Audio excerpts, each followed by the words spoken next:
To look at these three sounds today, what they actually produce. This is sh, sh, and sh.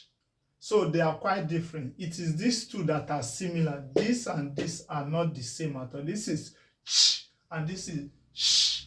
So it is these two now that are having similar pronunciation. And how do you identify these two, or how do you differentiate these two? Most time this one starts a word and also ends a word. Why this one does not start a word? It is only found at the middle or at the end of a word.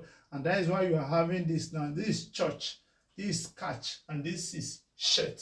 It is that simple.